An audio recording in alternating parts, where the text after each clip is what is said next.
जय जगन्नाथ। भारत में जिस तरह महादेव शिव के 12 ज्योतिर्लिंग उनके निवास स्थान के तौर पर मशहूर है, ठीक उसी तरह देश में 4 दिशाओं में 4 वैष्णव धाम भी हैं, जो कि भगवान विष्णु का घर कहलाते हैं। ये चारों विष्णु धाम 4 पुरियों के रूप में प्रसिद्ध हैं, जिनमें जगन्नाथ धाम का अलग ही महत्व है। एक आम मान्यता है कि श्री विष्णु बद्रीनाथ में अलकनंदा नदी में स्नान करते हैं, द्वारिकापुरी में वस्त्र पहनते हैं और यानी जगन्नाथ धाम में भोजन करते हैं और फिर रामेश्वर में रात्रि शयन करते हैं। बद्रीनाथ में जहाँ भगवान विष्णु अवतार में हैं, तो वहीं द्वारिका में वह द्वारिकाधीश कृष्ण है और राजा है। रामेश्वर जो कि वैसे तो महादेव शिव का धाम है, लेकिन वहाँ महाविष्णु श्री राम के रूप में पूजे जाते हैं, जो पूरी धाम में वह आम भक्तों के लिए सहज उपलब्ध है। यहाँ वह सखा है, साथी है और अपने दीन बंधु नाम को सार्थक करते हैं। पुरी में विष्णु जी के भोजन करने की मान्यता के कारण ही यहाँ का महाभोग महाप्रसाद बहुत प्रसिद्ध है।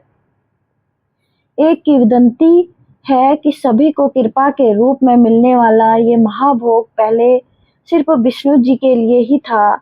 यहाँ देवी लक्ष्मी उनके लिए अपने हाथों में पकवान बनाकर और थाल सजाकर उन्हें भोजन कराती थी। ऐसा इसलिए क्योंकि वह त्रेता युग में सीता के रूप में श्री राम को ठीक से भोजन नहीं करा सकी थी। इस महाभोग को पाने के लिए शिव जी और ब्रह्मा जी ने बहुत कोशिश की, लेकिन वे विफल रहे। फिर उन्होंने योजना के तहत नारद मुनि को अपनी लालसा पूरी करने का जरिया बनाया। देवर्षि नारद पुरी के जगन्नाथ धाम पहुंचे तो थे महाभोग की लालसा में, लेकिन उसे पाने में विफल रहने के बाद उन्होंने माता लक्ष्मी से प्रार्थना करते हुए कहा कि नारायण की सेवा को मैं हमेशा करता ही रहता हूँ, अपनी भी सेवा का अवसर आप मुझे दें। देवी लक्ष्मी ने नारद मुनि की बात मान ली और उन्हें कभी ईंधन लाने, कभी जल लाने, कभी अन्न लाने आदि के काम में लगा दिया। इसी तरह देवर्षि नारद 12 वर्षों तक देवी लक्ष्मी की सेवा करते रहे। इस तरह वह लक्ष्मी जी की सुबह से लेकर शाम तक की सारी दिनचर्या समझ चुके थे। एक दिन देवर्षि नारद भोर की पूजा के लिए वन में लाए कई सुगंधित फूलों की एक माला लेकर श्री लक्ष्मी की सेवा में पहुंचे और उन्हें ये माला पूजा के लिए भेंट में दी। कुछ पुष्पों की सुगंध और कुछ नारद मुनि के इतने सालों की सेवा से प्रभावित होकर देवी लक्ष्मी ने उन्हें उस दिन वरदान मांगने के लिए कह दिया। नारद मुनि जो 12 साल से इसी एक दिन का इंतजार कर रहे थे, उन्होंने मौका देखते ही अपना मनचाहा वरदान मांग लिया। उन्होंने कहा, बस माता मुझे एक बार भगवान जगन्नाथ का महाप्रसाद चखने दीजिए। नारद मुनि की ये इच्छा सुनते ही लक्ष्मी सोच में पड़ गई। अब या तो नारायण को दिया वचन भंग होने वाला था या फिर नारद मुनि को दिया वरदान। ऐसे में उन्होंने देवर्षि से कहा, ठीक है, सही समय आने पर मैं आपको महाभोग जरूर खिलाऊंगी।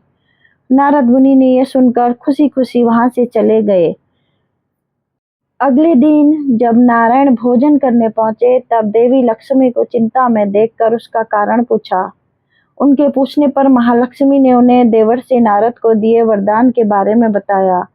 सारी बात जानकर विष्णु जी बोले, ठीक है देवी, आपका वरदान मेरा भी वरदान है। आप देवर्षि नारद को जरूर महाभोग खिला दें, लेकिन उनसे कहिएगा कि भोजन के साथ साथ वह इस बात को भी पचा जाएं कि उन्होंने महाभोग चखा है। अगर ऐसा नहीं हुआ तो सदियों से जो मैं भी सभी के लिए मना करता आ रहा हूँ, इससे शिवजी और ब्रह्मादेव की अच्छा तो नहीं लगेगा। विष्णु जी की अनुमति मिलने पर देवी लक्ष्मी ने एक दिन नारद मुनि को भोजन पर आमंत्रित किया और उन्हें प्रभु का महाभोग चखाया। नारद मुनि यह दिव्य भोजन करके न सिर्फ तृप्त हुए बल्कि आनंद से भर गए। उन्होंने थोड़ा सा भोजन बाद के लिए भी मांग लिया और अपनी पोटली में लेकर त्रिलोक भ्रमण करते रहे। इस दिव्य भोज के बाद उनकी खुशी का ठिकाना नहीं था और वह नारायण नारायण के साथ मन ही मन हंसते मुस्कुराते चले जा रहे थे। उधर कैलाश पर महादेव ने देवताओं की एक सभा बुलाई थी। इस सभा में इंद्र और यम की समस्याओं पर बात होनी थी। यमराज की समस्या ये थी कि धरती पर वैकुंठ के आ जाने से कर्म का सिद्धांत और संतुलन बिगड़ रहा है। इसी बात पर चर्चा हो रही थी कि इतने में देवर्षि नारद भी वहां पहुंच गए। सभी ने उनका सत्कार किया। फिर चर्चा शुरू हुई। इस दौरान महादेव ने कहा, वैसे ये तो बड़े आनंद की बात है कि धरती पर जगन्नाथ धाम स्थापित हुआ है और श्रद्धालुओं की धरती पर ही वैकुंठ का सुख मिल रहा है। क्या इससे भी बड़े आनंद की बात हो सकती है? देवर्षि नारद, जो कि अभी तक महाभोज के स्वाद में ही डूबे थे, अचानक बोल पड़े, हो सकती है महादेव, बिल्कुल हो सकती है। अगर आपने जगन्नाथ धाम का महाभोग चखा हो तो। ये सुनकर शिवजी समेत सभी लोग सकपका गए। वहीं नारद मुनि भी घबरा गए कि अनजाने में उन्होंने ये क्या बोल दिया। इसे तो गुप्त रखना था। अब उनकी बात सुनकर शिवजी ने पूछा कि क्या आपने महाप्रसाद चखा है? अब नारद मुनि फंस चुके थे, झूठ बोल नहीं सकते थे, इसलिए उन्होंने सारी बात बताई और ये भी बता दिया कि वह थोड़ा सा प्रसाद लेकर भी आए हैं। ये सुनकर शिवजी ने कहा, मुझे भी वह प्रसाद दीजिए। नारद मुनि को वो प्रसाद उनके साथ बांटना पड़ा। उसे चखकर महादेव की भाव विट्ठल हो गए और आनंद तांडव करने लगे। शिवजी के आनंद तांडव ने सारा कैलाश डगमगाने लगा तो पार्वती दौड़ आई। उन्होंने शिवजी से इतने आनंद का रहस्य पूछा। शिवजी ने बताया कि उन्होंने महाप्रभु जगन्नाथ का महाप्रसाद चख लिया है। इस पर पार्वती जी ने कहा, मुझे भी खिलाइए। शिवजी ने कहा, नहीं, मेरे पास अब प्रसाद नहीं बचा है। इस पर पार्वती जी गुस्सा गई और बोली कि आप अकेले ही प्रसाद चख लिए, अब ये प्रसाद सारे संसार को मिलेगा, चलिए मेरे साथ। ऐसा कहकर पार्वती जी और शिव जी जगन्नाथ धाम को चले। पार्वती एक रिश्ते में विष्णु जी की बहन भी लगती है, इसलिए आज वह इस अधिकार से पहुंची थी जैसे एक रूठी हुई बहन भाई से अपनी बात मनवाने के लिए जाती है। पार्वती जी को इतने गुस्से में देखकर लक्ष्मी जी कुछ कह नहीं पाई और जगन्नाथ जी भी नजरें चुराने लगे। इस पर पार्वती ने ही मौन तोड़ते हुए लक्ष्मी जी को भाभी कहकर संबोधित किया और बोली, क्यों भाभी, मुझे कुछ खिलाओगी नहीं? कितने दिन अब तक मायके आई हूँ। लक्ष्मी जी ये सुनकर तुरंत ही फल मिठाइयाँ ले आई। तब पार्वती जी ने कहा, दोपहर हो रही है, भोजन का समय है और फल मिठाइयाँ खिलाएंगी, भोजन नहीं बना? ये सुनकर लक्ष्मी ने जगन्नाथ जी को देखा। वह नजरें चुराते हुए मुस्कुराने लगे। इतने में नारद मुनि भी आ गए, लेकिन सबके सामने जाने से बचने लगे। तब जगन्नाथ जी ने कहा, ये सारा किया धरा आप ही का ही है, सामने आइए, सारा क्रोध अकेले मैं क्यों सहूं? तब देवी पार्वती ने क्रोधित हुए कहा कि आपने महाभोग खुद तक ही सीमित क्यों रखा? ये तो जगत के नाथ के लिए है, अच्छी बात नहीं है।